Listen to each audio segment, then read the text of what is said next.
Hey there, my name is Andrew Elliott, and I want to be talking about a case called Silver versus Cheektowaga, a case that has to do with freedom of speech and freedom of expression. Who is Joelle Silver? She's a science teacher and a devout Christian whose faith defines who she is as a person. It guides all aspects of her life, both public and private. She does not cease being a Christian because she is employed in the school district. As a Christian, Silver is inspired by the Word of God, which guides her actions, including her actions as a public school teacher. June 22, 2012, Silver received a counseling letter from the school district officials that was signed by the superintendent. In this letter, which is now a permanent part of Silver's employment file, the school district forced Silver to cleanse her classroom for her speech and her actions of anything religious in nature,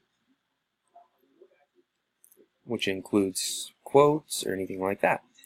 The district told her to remove all items of religious nature from her classroom, including a poster with scripture quote, inspirational sticky notes and biblical quotes, making her view of the Bible views discreet and hidden from everyone so long as they were carefully watched and monitored, and it attempted to force her into resigning as a Bible study club advisor.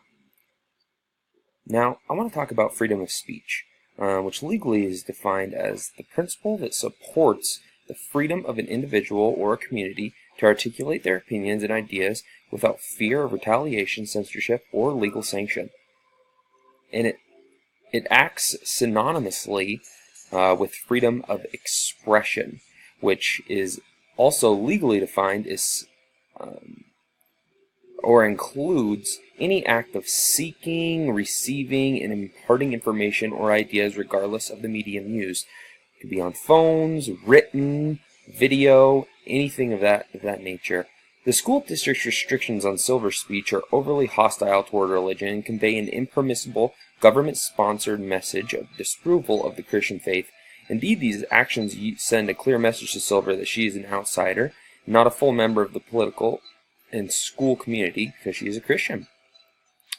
Not all speech is protected speech. Some speech like libel, slander, obscenity, pornography, incitement, such as fighting words, non-disclosure agreements, etc., aren't protected. The idea of the offense principle is also used in the justification of speech limitations, describing the restriction of forms of expression deemed offensive to society. The Establishment Clause, which will be used for the plaintiff, along with freedom of speech and expression, Silver alleged that the school district had violated the Establishment Clause of the First Amendment by restricting her religious expression and thereby conveying an impermissible government-sponsored message of disapproval. And this court has stated that the schools may direct teachers to refrain from expression of religious viewpoints in the classroom and like settings. And the schools have a constitutional duty to make certain that subsidized teachers do not inculcate religion. And that's kind of the whole idea about symbolic speech. The restrictions imposed by the school district had the secular purpose of, and primary effect of, avoidance of the perception of religious endorsement to uphold community standard. They did not excessively entangle the school district in religious matters, and that goes with the community standard of how that's all written. For the challenged government action to satisfy the neutrality, the principle of the Establishment Clause must have a secular purpose, have a principle of primary effect, and neither advances nor inhibits religion, not foster in excess government entanglement with religion. There are some key points to these proofs being religion. The decision for this case has been dropped from the district decision-making process. They took it to the district, and they upheld the school's decision to support the defendant.